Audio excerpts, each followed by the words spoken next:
Alright, hello everybody. It is I, Justin Houston, and today we are going to be covering these cover letters, and we're going to be ranking them from what, in my opinion, is the worst to the best. Now, the thing with these is that after seeing a lot of people's opinions, I feel like some of them are sort of subjective, but one thing that is not subjective is what is the worst, and that is number one. The person, Annie, she didn't put her address up top, she didn't put her name, no contact info, so how are you supposed to get a hold of her? And then she wrote Dear Hiring Team, so she clearly didn't look to see who was in charge of hiring. Super unpersonal. There's no spaces in between any of these paragraphs whatsoever, so that's kind of annoying. Also, there's a lot of grammatical errors and spelling errors, and just, it's all over the place. Alright, so that's it for Annie. The one I put second to last is the one from Chuck. Now, Chuck actually put his name and how to contact him. They didn't put his address, or he didn't put his address, but at least he put his email and his phone number. Another thing that he did was that it's a lot more concise than the other one. For number one, Annie's, it just goes on and on and on and on. And I feel like I kind of lose focus. It just drags on and it's annoying. No offense to Annie, who I think is a fake person, but whatever. But the thing with Chuck does still have some bad grammar and some spelling mistakes.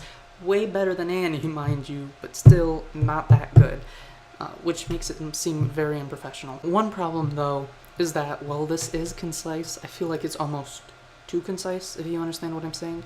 Annie just rambled on, but I feel like I didn't really get much information with Chuck. Alright, next is my third place, and I decided to go with Burt Macklin for this one. He probably has the best structure out of everybody, so that's nice.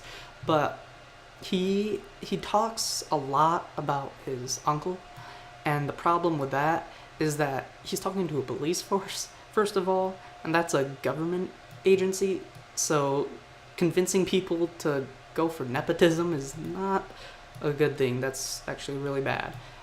Also, he talks a lot about his college, but he has like no experience apart from watching somebody else, which everybody can watch somebody do a job. Doing it is way different. So yeah, he's got like no experience either. So that's why I put him at number 3. Alright, so the one I put at number 2 is the 5th one by Vicky.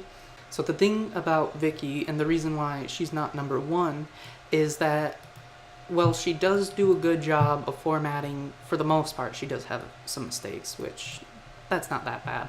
But she talks only about Toys R Us. She doesn't talk about anything else. And reading this makes me feel like she's only ever worked at one place, which is not a good thing. Diversity in experiences is good. And you're supposed to, when you're talking about experiences, you're supposed to keep it to 2 or 3 sentences. But she makes the entire thing about Toys R Us. Now you can tell that she did look to see what the company would want, and that's always a good thing. I just feel like it was too much about Toys R Us. She should have been able to bring in different experiences and use them. And that's my main complaint. Before I move on to number 1, Vicky's letter, it sort of suffers from the same thing that the number 1 letter did, not quite as bad. Feels like they're just kind of going on and on, so that's annoying. Now, on to number 1. For me, number 1 was definitely the 3rd letter.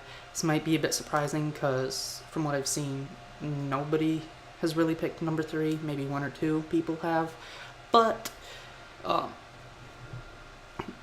the thing about it is, you can tell that they definitely looked to see what the person, or what the employers would want. For example, I am a team player who would work hard for the animals.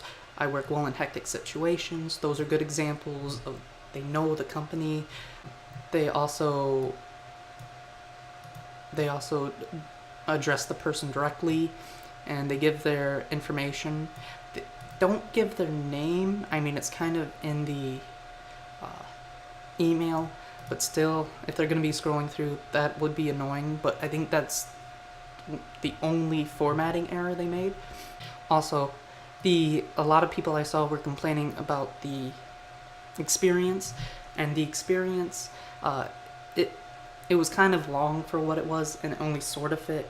It fits because they're going to be taking care of animals, and you need to be able to handle this type of thing, so it fits in that way, but he goes too much in detail, and it's a bit unnerving, I guess would be the word.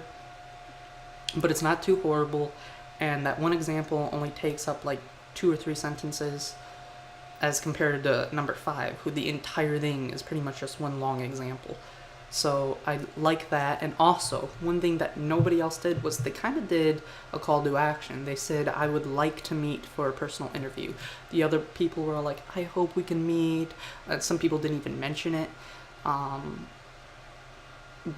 Or they acted like they would be meeting, like, I'll see you at the interview. But this one is saying, no, I would like to meet. It's a call to action. It's pretty much saying, hey, you meet, let's meet.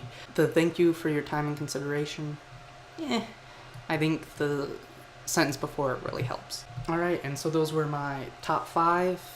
And went, number 1 was worst, number 2 was second worst, number 4 was in the middle, number 5 was second best, and of course, number 3 was number 1.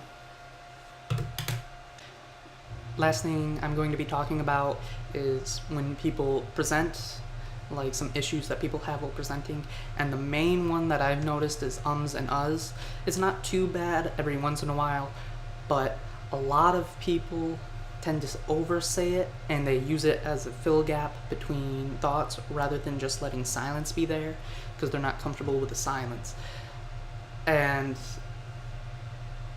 there was at one point where I went to see a presentation, and the person presenting said and so many times. I actually started counting, and there was, I think, over 130 ums and uhs in his 15-minute presentation. And it was so hard, because you're just like, come on, get on with it. And especially if you talk slow. Like, it's one thing if you're talking fast and you say so it goes by really quick and your ideas still gets the point across. But if you're going slow, and an could just make the entire thing drag on. So that is it for my assignment. Hope you all enjoyed.